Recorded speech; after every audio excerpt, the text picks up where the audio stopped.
4 शादियों का ऑप्शन है भाई तुम्हारे पास, तुम क्यों जिना की तरफ जाते हो? मैं नौजवानों से कहता हूं जिना मत करो, 4 खूबसूरत से खूबसूरत लड़कियां तलाश करके उनसे शादी कर लो, किसी से पूछने की जरूरत नहीं, ऐसी की तैसी जिसके बाप में दमे रोक के दिखाए, ऐसे काम होता है। नबी सल्लल्लाहु अलैहि वसल्लम ने फरमाया 3 आदमियों की मदद अल्लाह ने अपने ऊपर वाजिब कर ली है, उनमें एक वो जो जिना से बचने के लिए निकाह करना चाहता हो। अल्लाह हौसला अफजाई कर रहे, कर भाई मैं तेरी मदद करूंगा। लोग आते हैं कि मैं जिना करता हूं, मेरे आदत नहीं छूटी, मैं कह 4 शादियां करो, कह रहे मुआशरा नहीं करने देगा। मैंने कहा मुआशरे से पूछ के जिना किया है तुमने? बात नहीं आ रही समझ में। मैं उन लड़कों से कहता हूं जब तुम जिना करते हो बाप से पूछ के करते हो, तो शादी करने के लिए भी बाप से पूछने की जरूरत बोलो ना भाई नहीं है।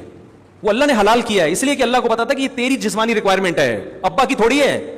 भूख तुम्हें लग रही है, रोटी का अब्बा से पूछ रहे हो कि खाऊं कि नहीं खाऊं। अकलमंद अब्बा होगा तो बोलेगा भाई कि भूख लग रही है तो खा ले, नहीं लग रही है तो नहीं खा, और बेवकूफ होगा तो बोलेगा नहीं खा। तेरी बहन ने अभी रोटी खाई नहीं, तू पहले रोटी खा रहा है। तेरी 4 बहनें बैठी हुई उनको रोटी नहीं मिली, तू रोटी खा रहा है। तो ये पागल किस्म के अब्बा, अल्लाह माफ फरमाए, ये बेवकूफों वाली बातें कर रहे हैं तो तुम्हें जानी बना देंगे।